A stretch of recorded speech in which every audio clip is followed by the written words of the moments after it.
I was very aware of what my role was. So when I got into the trade, I knew there wasn't very many women and I knew what I was going to be up against. So I Okay. almost had prepared myself like, I am going to face this. This is going to happen. That's going to happen.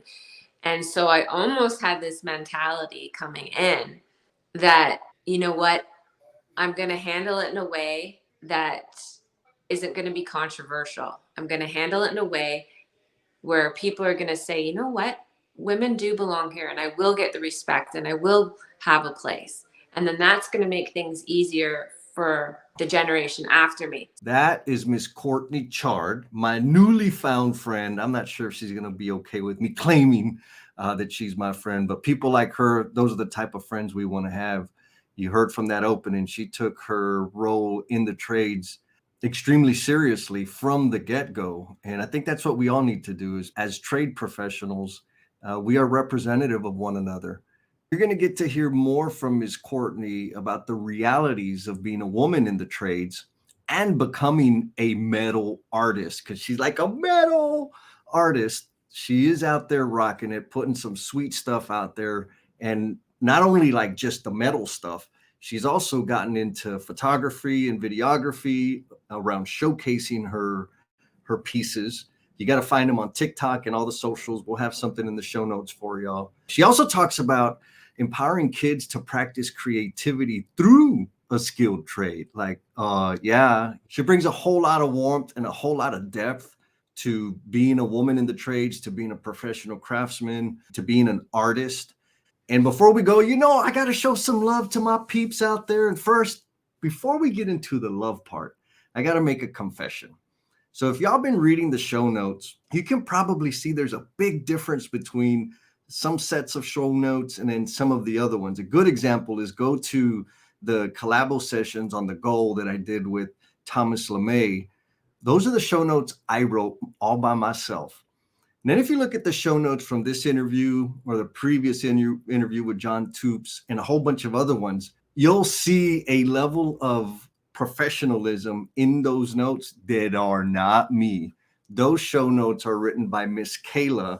And because of the patrons that have signed up and have been supporting Learnings and Missteps, I'm able to put some of those monies to acquiring external services to help me represent the trades better than I can with my own writing skills. So Kayla, shout out to you, sister. You've been knocking it out and we appreciate you very much. And folks, if you're looking for copywriting services, creative writing, anything to do with writing, Miss Kayla can hook you up. Her email address is going to be down in the show notes.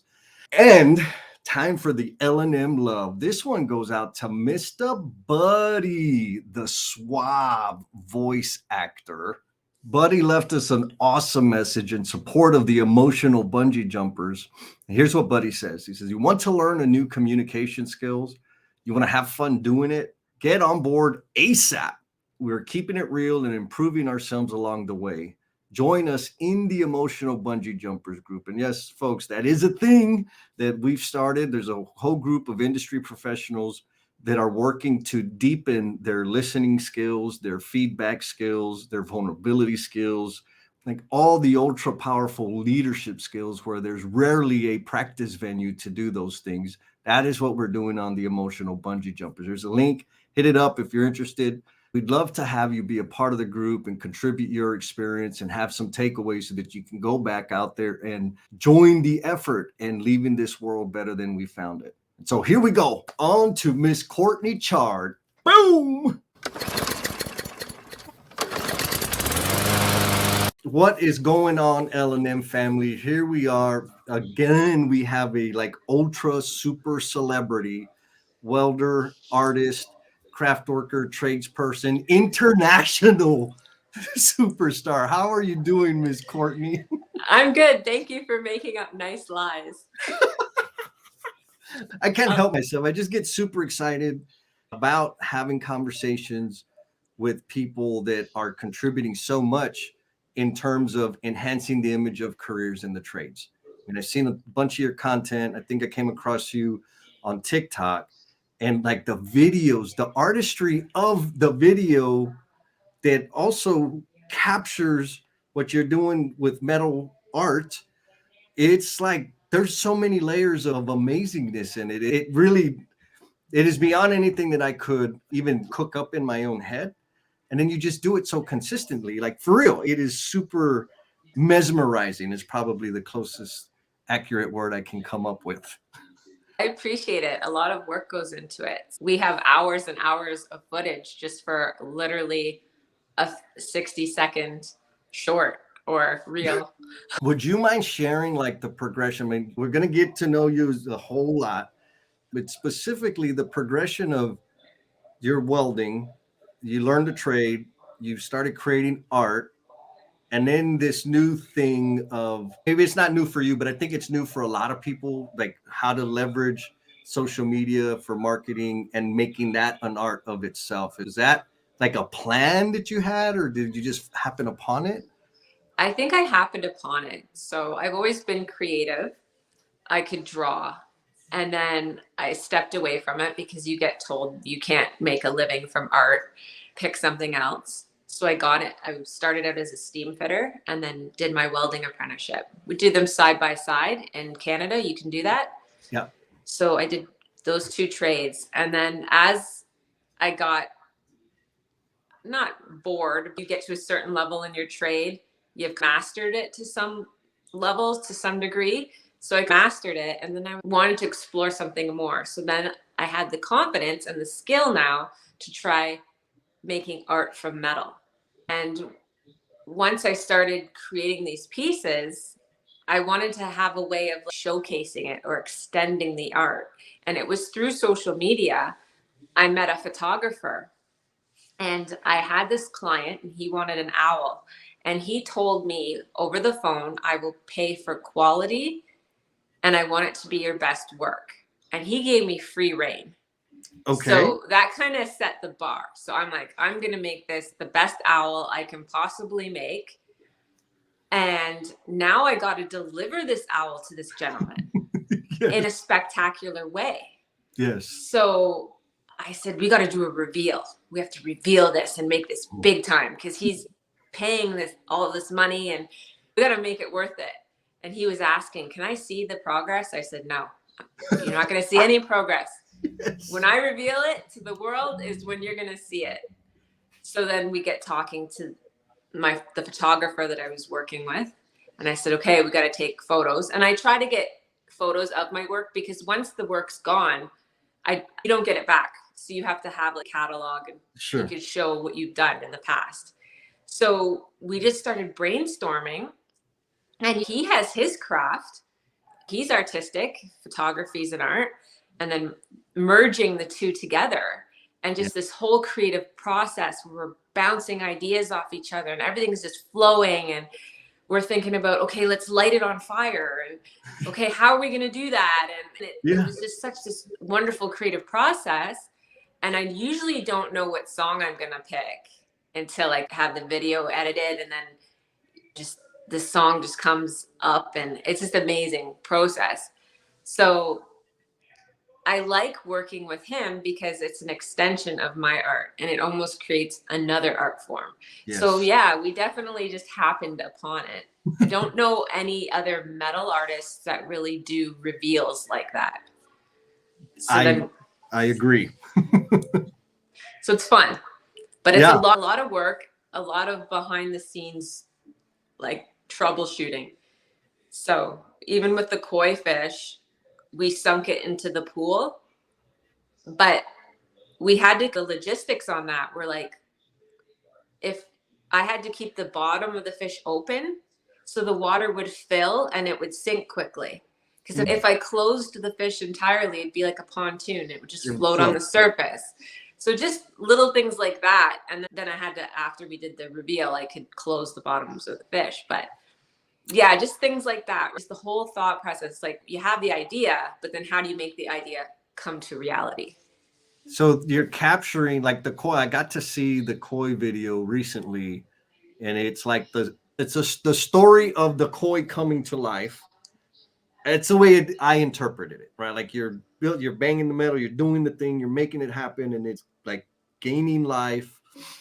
And then there's an awesome, and I'm not going to give it away because y'all need to go find her on TikTok. So first, how do people find you on TikTok? Or is it only on TikTok? Nope, I'm on Instagram and Facebook as well. So my Okay. Instagram is Chard Courtney. My Facebook's just my name, Courtney Chard. And my TikTok's Creative Welding. And then Courtney Chard is my username.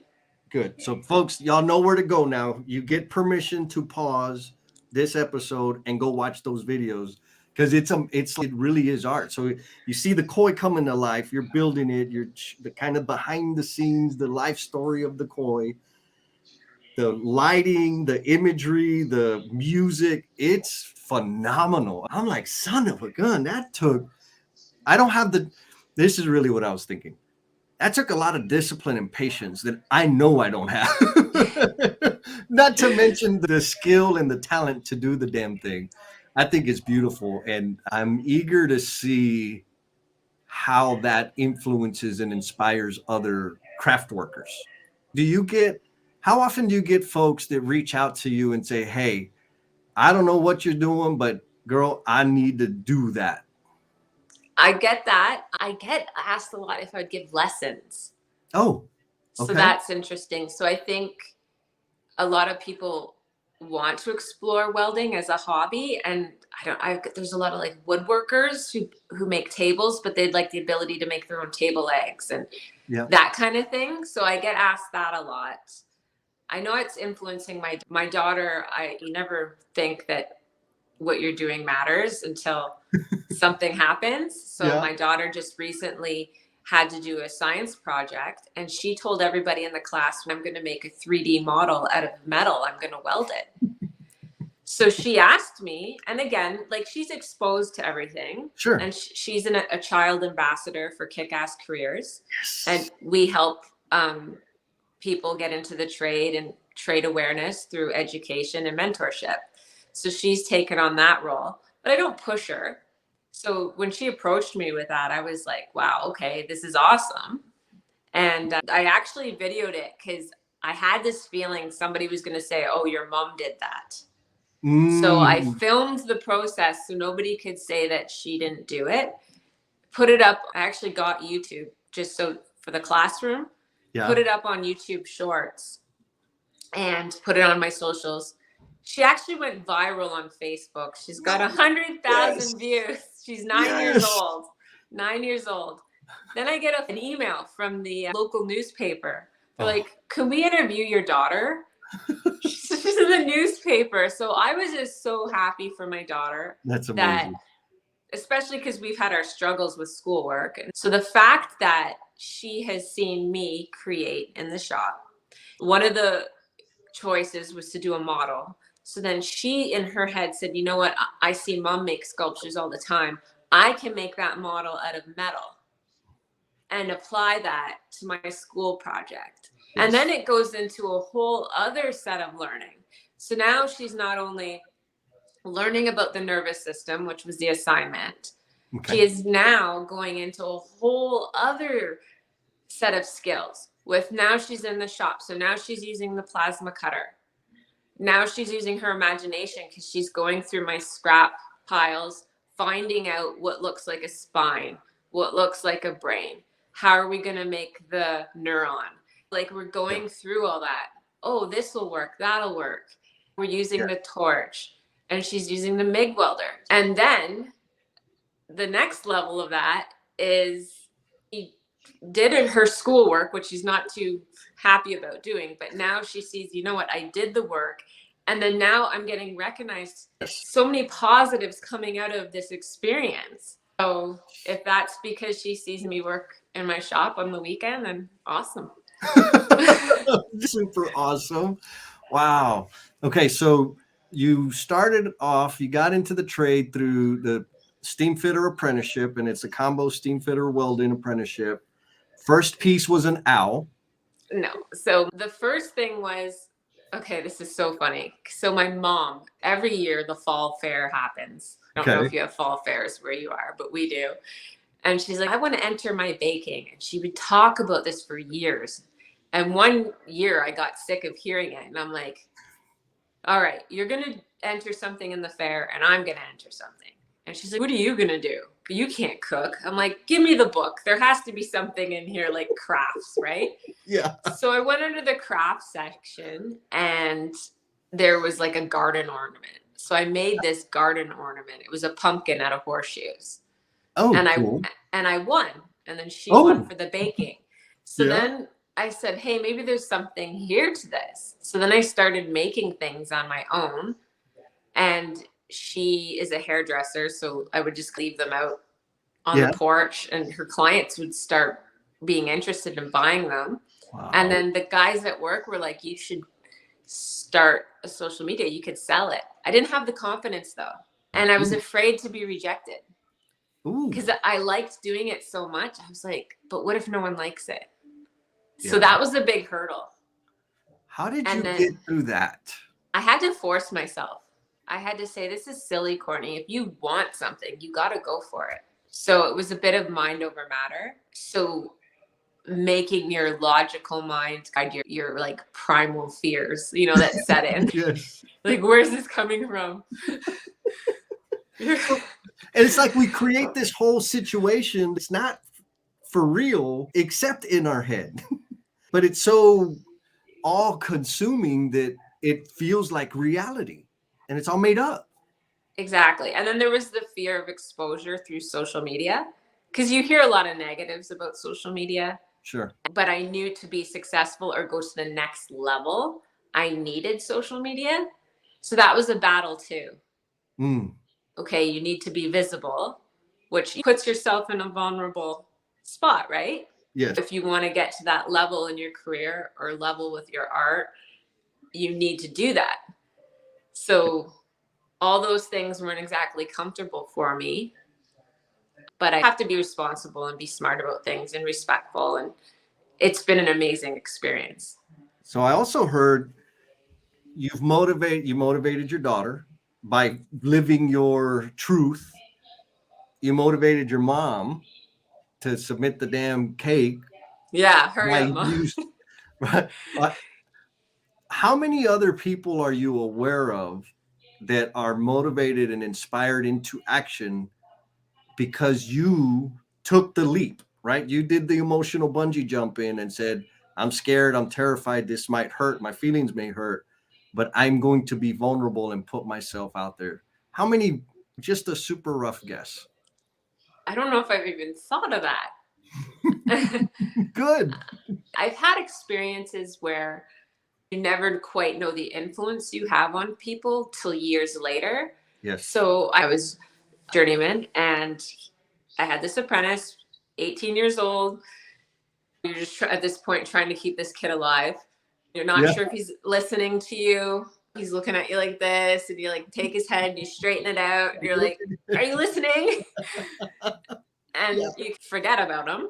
You're just doing your job because somebody did that with you. And years later, I'm talking 10 years later, I get a text message from this apprentice. Not apprentice anymore, he's journeyman, foreman. He's like, Courtney, I just wanted to say thank you. I think part of the reason why I am where I am right now is because of you. And I'm like, are you kidding me? I didn't even think you're listening. Yes. So I don't consciously think of it, but I have had moments like that in my life, with the moment with my daughter when she is like, hey, I'm going to make this, or with that journeyman foreman. And it took a long time, like 10 years, like boom, blew my mind. And it's like super fulfilling, right? Oh my goodness, I can't believe you just said that to me. It's so unexpected, like from who it was too. Because you didn't even know if he was awake. I was one of those apprentices. I'm sure there's a few Papa Juan and Johnny and Pedro are like, man, that fool, I can't believe he's still alive. But he's doing wonderful. That's great. So there's a few things that are truths that I've been able to see or experience coming up. I went through the plumbing apprenticeship, and you described how your daughter, you had to go through the scrap pile and say, okay, how can I have a vision? I have this thing.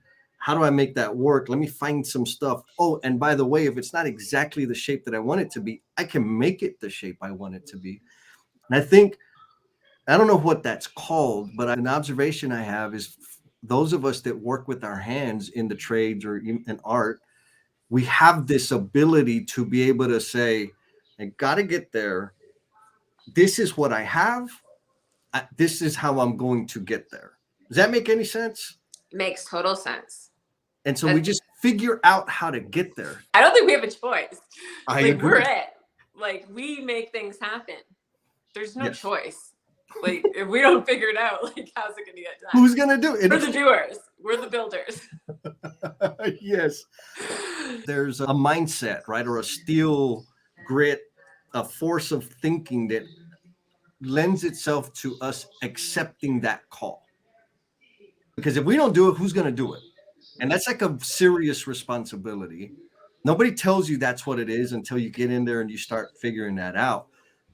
So what was it that attracted you or intrigued you to come into the trades, to decide to join an apprenticeship as a steam fitter welder? So I'm second generation. My father was in the same union as a pipeline welder. And I was always growing up a bit of a tomboy.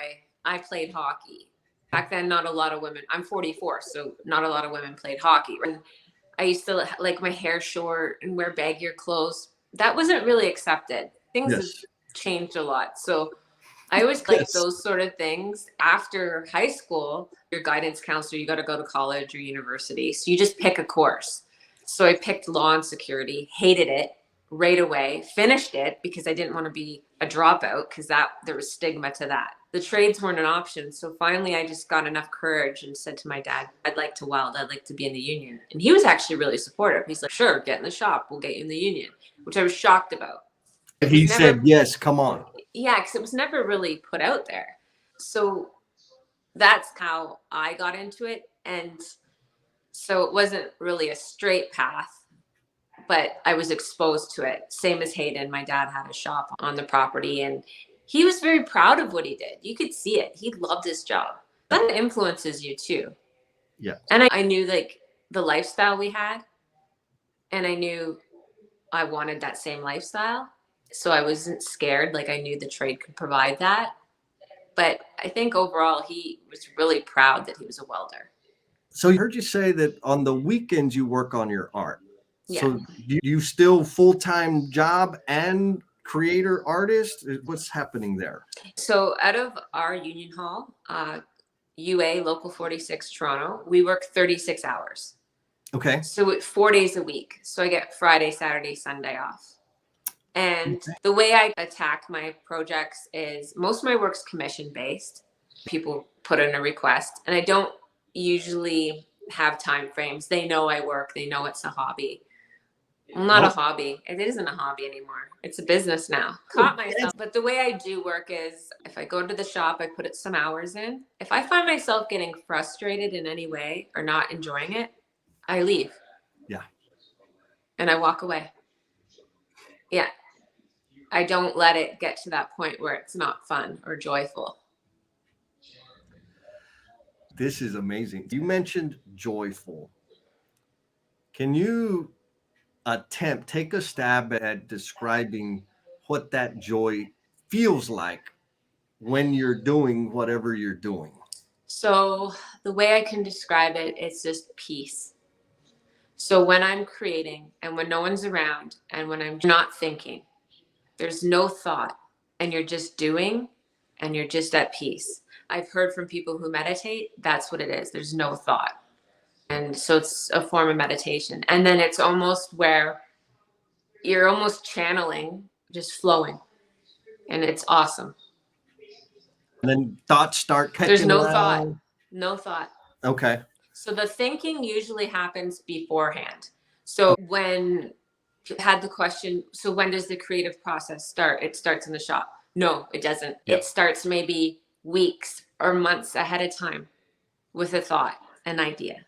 Maybe when I'm welding or maybe when I'm scrolling through social, but then there's that little seed. And then you keep going, okay, so how would I do this? What materials would I need? You're sitting on the couch, you're thinking, how would I attack that? So there's that, a lot of thought. Then I'll maybe go on social media or Google and Google pictures and I'll screenshot pictures of what I want to make. Yeah. So when I'm in the shop, I'll pull up my phone and just look and then start building.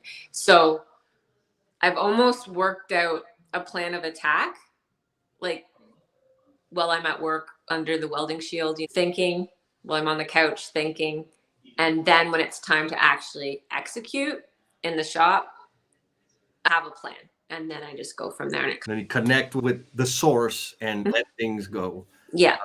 Until it gets heavy, you say, okay. Yeah, but I get tired. I'm like, I'm tired, but I have a day job. I don't need to push and make myself miserable. Or my daughter wants to go do something. Okay, let's do it. I got to spend time with you. I want to spend time with you. I don't need to be here. And I don't put the pressure on myself like that. That's like critically important, no doubt.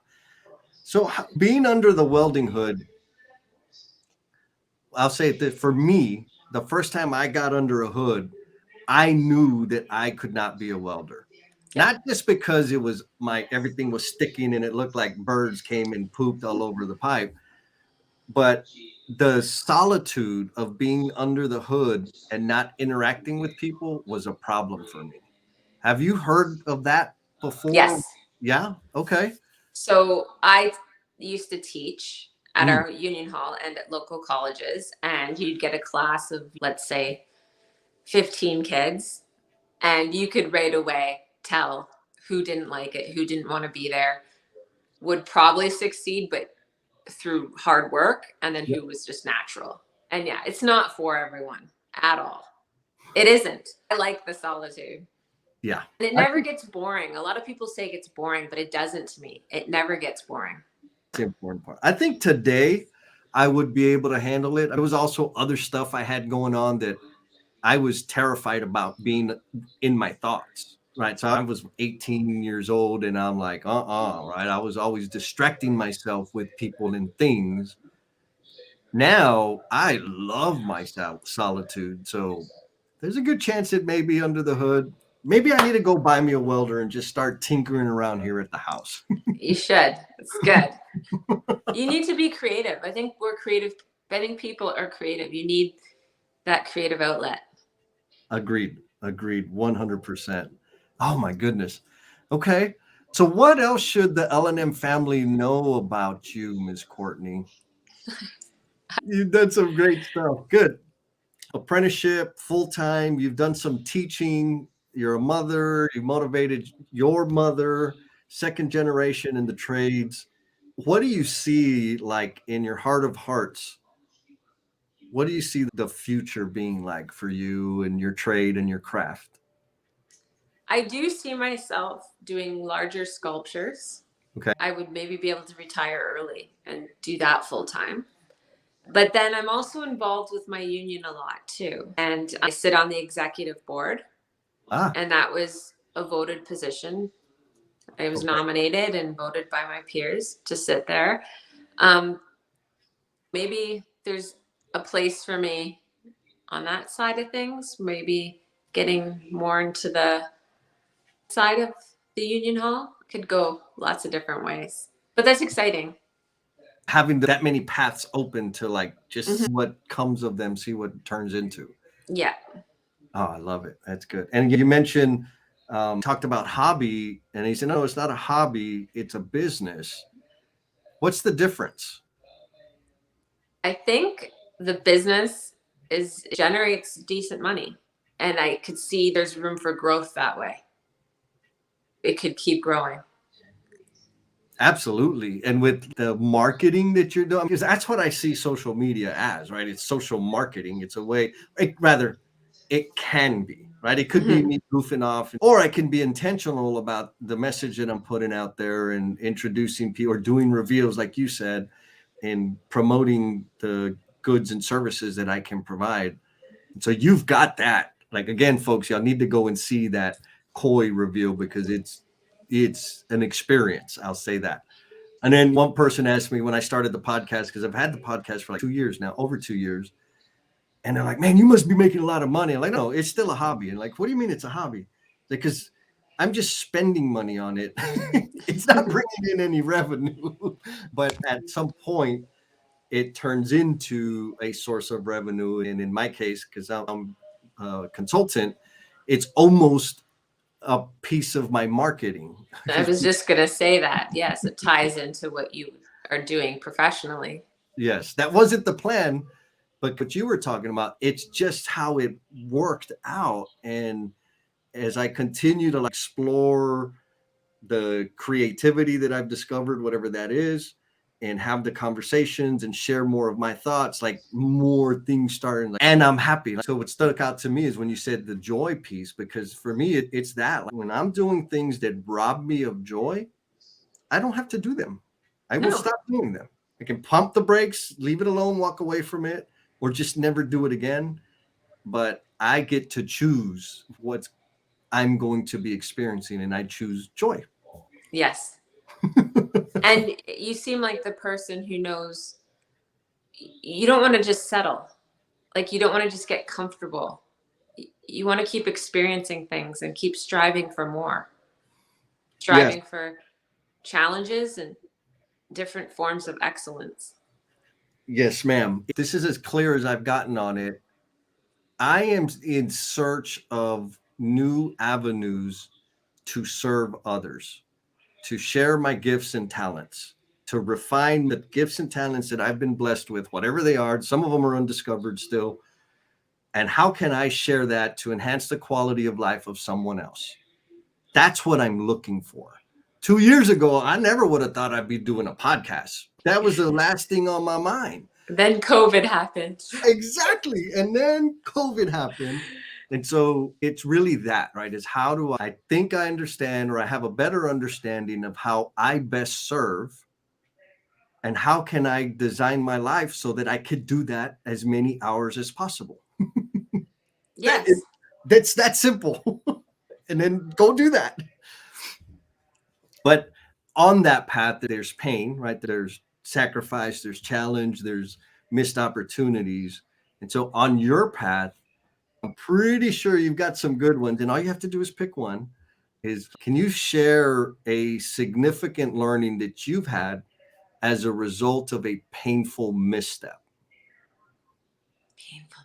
I thought about that today. I don't know if men and women are different on this. I think maybe when I hear you say misstep, I hear like one thing that went wrong and it shocked me into something. I was embarrassed or something like that. I didn't have anything like that occur. I think what my thing was. It is time for the commercial break. You already know the deal. And if you're new, welcome, and we're glad to have you. This significant learning that our guests have experienced through a painful misstep is available on the YouTube only. So check out the Backstage Pass YouTube playlist.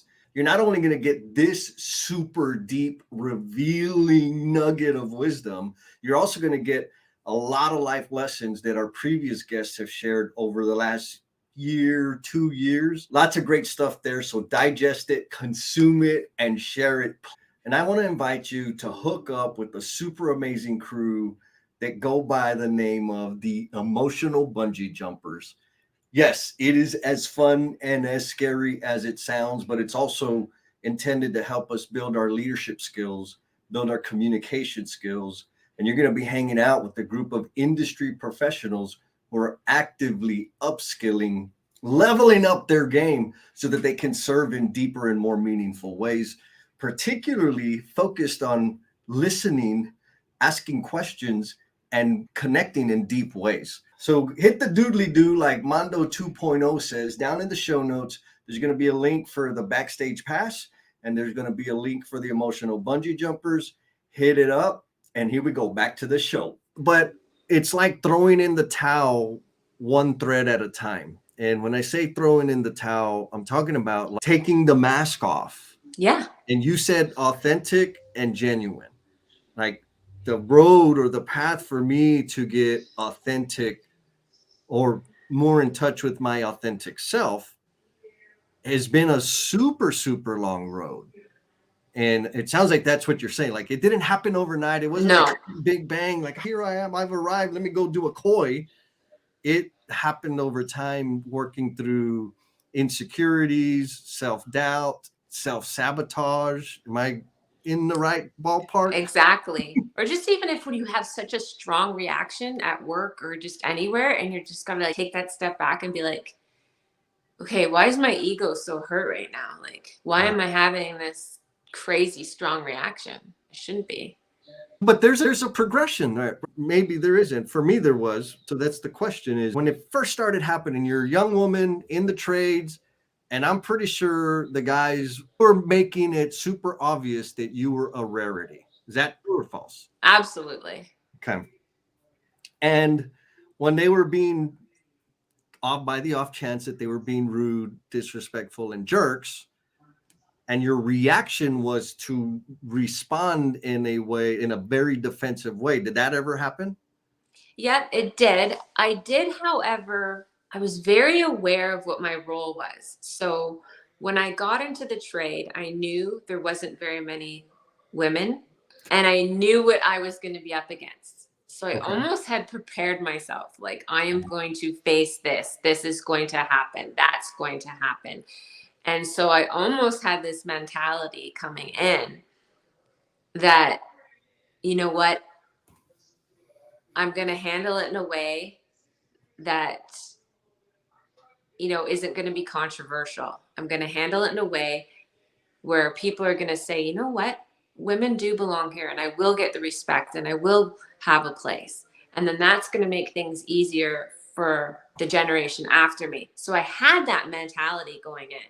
That girl, okay. Where did that come from? I was 23. I was young. I don't know where that came from. The I don't presence know. of mind to say, this is not just about me. This is about generations to come. That's what I heard you say. Do you know what's really interesting, Jesse? Do you know what just recently happened? And this is a little bit story about where we are today. So I just got my cousin in our local. She's a steam fitter welder apprentice. So she's 23. She's working at the local hardware store, and we're at a family barbecue. And I was eavesdropping. She's like, I got to get my life straightened out. Like, I got to figure something out. So then we were having an intake with our union hall for apprentices. So I just got her over the intake and I said, hey, this may be something you're looking at and doing. Long story short, she gets accepted into our hall. Now it's time to find a replacement. So I believe this is the whole thing, equity versus equality. Women are still at a point in construction where we need a little bit more help. Sure. In certain areas. Definitely wanted to make sure she got off on the right foot, where she was going to get in with a decent company, because not all companies are created equal. We know that. Well, yes. And a decent sector. So we have low rise, high rise, ICI, industrial, commercial, institutional. We have pipeline. We have different sectors in our hall. So I reached out to a foreman that I had worked with, and we did our trade together. And I said, look, can you take my cousin, please? I'd really like her to have a good start, because you're kind of maybe starting not equal, right? He goes, absolutely, I'll take her. So everything was ready, getting ready. This was just not even 6 months ago, and this was devastating. He calls me. He's, Courtney, there's a problem. I don't think I can get your cousin in. What are you talking about? He goes, it was all signed up. Now she has a name that could be either male or female. So I guess there's a process, and he had to go through the hiring or manpower guy. And he was talking, and as soon as he said she, all of a sudden there was not enough room in this company for this girl. And I was like, my heart broke into 1,000 pieces, and I was almost in tears. I've been in the trade 20 years. 20 years thinking I'm fighting and I'm making the difference and I'm changing things and everything's going to be awesome. And I was almost in tears. And I said to my friend, I said, this cannot be real. Please tell me this is not happening. Please tell me, after 20 years of trying to follow the rules and do right and not be controversial and do my job professionally and set an example and be a mentor, this is not happening. And he's like, I'm upset, Courtney. I'm upset. So I just said, okay, this isn't over. And I had this internal thing and just put it out to the universe. Like, you know what? I'm going to have faith in my male counterparts, my male allies. So sure enough, they went up to this hiring guy. There was another man involved too. And they said, listen, you're going to hire her. We need women in the trades. They used some other language. Yeah, of course. The convincing language. You're going to hire this girl. We need women in the trades and you're going to fucking hire her. So I'm keeping all this a secret from my cousin. She has no idea this is happening. Need to know that. No, because I don't want to discourage her. She's so positive. She's done everything she's supposed to do. I'm devastated. I'm in tears like about this because it just destroyed me. Yeah. But I just put it out there. I'm like, nope, I'm going to have faith in my male counterparts, my male allies. And you know what, Jesse? They came through. You guys came through. That's amazing. And she's doing wonderful. And now they don't want to let her go. And everyone's kind of, we want her on site. No, we want her in the shop. We want her. And because she's doing such a good job. She fits in and she's doing well. She's really got a close bond with her journeyman steam fitter. And it's just beautiful. So shout out to the Malays over there. I'm stealing that from Judalyn Cassidy. She calls them Malays. That's awesome. I've never heard that before. So shout out to them because that took some courage on their part. It totally did. And you, again, I'm still in awe that you had the foresight and the wherewithal to say, I need to show up different for the next line of ladies behind me. So I could set a standard or set a precedent and demonstrate an example because not everybody does that. So I applaud you for that. Oh my goodness. Hopefully you'll be listening to this conversation in the future. And right now, just in the 45 minutes that you and I've been talking, I'm counting 7 people that you've impacted in such a way that they took steps, like life-altering steps, life-altering actions. And the one thing they have in common is you. I didn't even think of that. No. I'm telling you, girl. And so with that, what footprint do you intend to leave on the world? I guess that's my art, maybe. Yeah? Like a permanent mark. Because it ain't going nowhere. It's not going anywhere. It's a permanent mark. Courtney was here.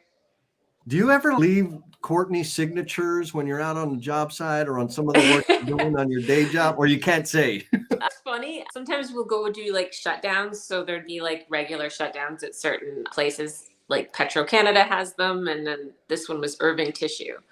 And so sometimes you're up in a ceiling and not seen anywhere, but like previous generations had signs. Like I've done stuff like that. Okay, good. So I don't feel bad because I've done the same thing. We'll open up a chase to redo some plumbing or jump in a mechanical room. And I used to find an I-beam or something in that's not gross to where it would look like graffiti. It was graffiti, but I'd do my little signature or do something to like I was there. And I've even had people say, dude, I was at University Hospital over here in Houston and I saw this thing and it looked like your handwriting. And I'm like, well, I don't know what you're talking about. But yes, that was me. That was me. It's like a time capsule. Exactly. It's like a little time capsule. They may or may not see it. And it's like you said, we craft workers, trade workers, we leave a lasting impression wherever we go. Through our and we're work. so proud of it. We're so proud of what we do. Like tradespeople are proud. They're like, I worked there. I did that. My dad, there's a pipeline running through here. I did this. Like even I took Hayden to go see Harry Potter in the city. I'm like, look, Hayden, that mark on the ground, that was a tunnel. She's like, no, Mom, I saw the video. So we're so proud. But somebody said you don't see teachers or businessmen bragging about what they do. No. When I started transitioning into foreman and then into superintendent and then like further and further away from the work, it became hard for me because the biggest challenge besides my vocabulary was I could not turn around at the end of the day or at break and say, I did that. There was nothing for me to point to. Now, then it's what did I do? Oh, I managed a spreadsheet. It has that effect where we can look back and say, this is what I did. It's this environment changed. When I got here, it wasn't like this. And when I'm leaving it better than I found it. Exactly. It's awesome. We're badass. Yeah, you're a badass, Courtney. You totally are a badass. Can't wait for you to listen to this because I hope it reminds you just in this conversation. I'm going to say it again because I think it's really important. And I recognize you to be, and I've learned in this conversation how responsible you are with your gifts and talents and the influence that you have. I also know how difficult it is to be aware, like self-aware. We're hyper aware of our defects and our faults. And we're like super not aware of how amazing we are and how influential we have been. And I'm just going to say it again, like just in this small conversation with the random dude that reached out to you on TikTok, you've listed off 6 or 7 people that you've had a significant impact on.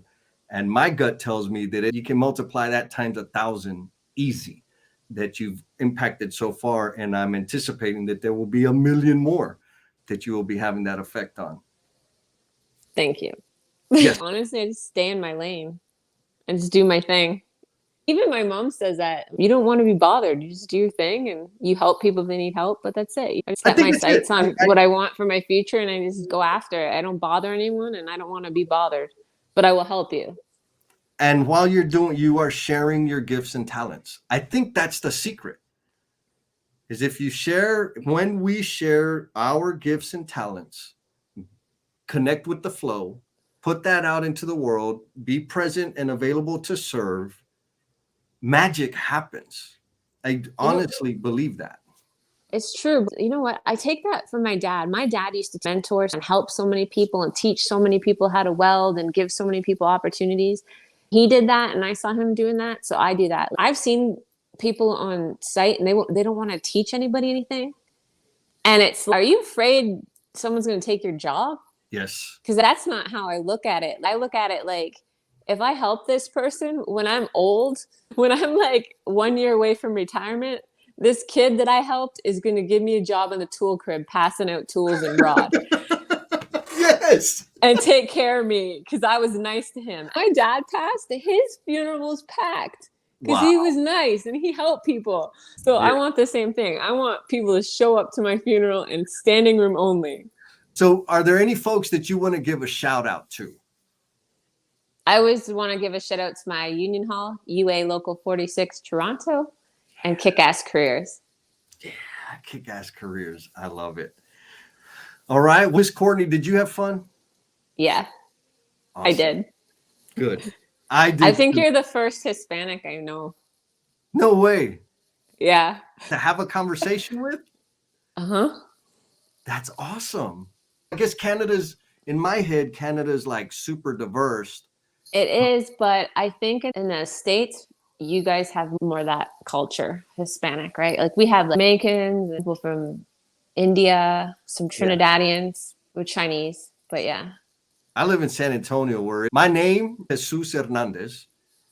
And anywhere I go, it's like, just let me give you my driver's license number, my social security number, because there's 1 million Jesus Hernandezes in San Antonio. There's so many of us.